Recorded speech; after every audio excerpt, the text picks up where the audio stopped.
ধন্যবাদ মাননীয় সদস্য।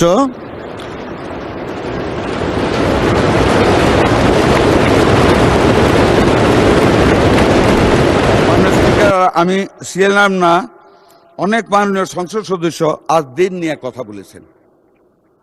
বলেছেন 2 থেকে 250 টাকা তারা ডায়ালিসিস করে। ট্রু। ওনারা বলেছেন মাথা ব্যথায় কি মাথা কেটে ফেলা যায়? নো, কাটা যায় না। তবে যারা মাথা কাটে তাদেরকে বিচারের আওতায় আনতে হবে, নাকি অস্বীকার করতে পারেন না, আনতে হবে। ওনারা কোভিড টাইমে ইউনাইটেড হসপিটালের আগুন লেগে 6 জন মারা গিয়েছে, তখন তো ইউনাইটেডের লাইসেন্স সরকার বন্ধ করেনি, এটা বলেছেন। বার্ন ইউনিটের আগুনের কথা বলেছেন, I do agree, but the difference with the occurrences of আদিন is that United hospital occurrence and the burn unit occurrence was an accident of electricity. But আদিনের যে ঘটনা ঘটেছে আপনারা কেউ জাননি।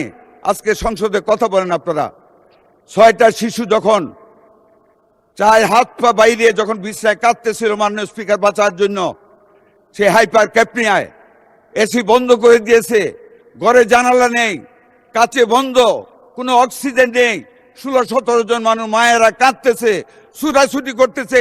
একজন ডাক্তার এই 2 মিনিট বাড়িয়ে দেন প্লিজ, 2 মিনিটস। মাননীয় স্পিকার 1 মিনিট, 2 মিনিট আছে নেই মাননীয় স্পিকার। সেই বাচ্চাগুলি ছটফট করতে করতে কার্বন ডাই অক্সাইডের জন্য তারা মৃত্যুর কোলে ঢলে পড়েছে, মালিক দেখতে পর্যন্ত যাননি। কিন্তু আজ দিন আমি গিয়েছি, পরের দিন আমি 2 জন ডাক্তারের সাথে কথা বলেছি, দে এগ্রিড যে এটা অবহেলার কারণে অক্সিজেনের অভাবে বাচ্চাগুলি মারা গিয়েছে। আমরা কি বসে থাকবো মাননীয় speaker? Want to bring all the hospitals under discipline.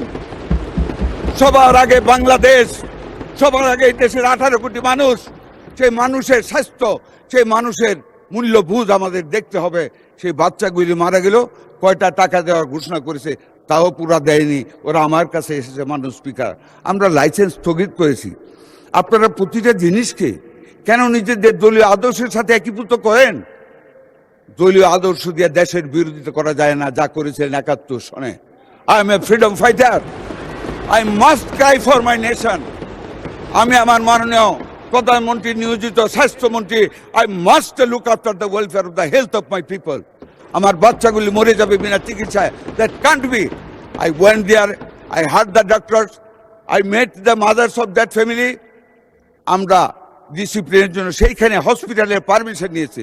সেই হসপিটালের 6টার মধ্যে একটা বেকারি কারখানা করেছে মাননীয় স্পিকার, গন্ধে ঢোকা যায় না। আর এমন বেকারি, এমন স্তূপ প্লাস্টিক বর্জ্যের, একটা আগুন লাগলে একটা রুগী, একটা অভিভাবক, একটা অ্যাটেন্ডেন্ট বাঁচতে পারবে না। এই কাজগুলি করেছে। মালিক একটা দিন দেখতে যায় নাই। মালিকের অবহেলার কারণে, ওনার একগুয়েমির কারণে সেই পরিচালনা পর্ষদ চেঞ্জ করে ওনার স্ত্রীকে চিফ এক্সিকিউটিভ করা হয়েছে। তারপর আপনারা বলবেন ওরা ঠিক, আমরা ঠিক না। মাথা তো কাটতে বলিনি, মাত্র লাইসেন্স স্থগিত করেছি। আমরা দেখতেছি, সরকার দেখবে, কিন্তু এটা নিয়ে আপনারা দলীয়করণ। ধন্যবাদ মাননীয় সদস্য।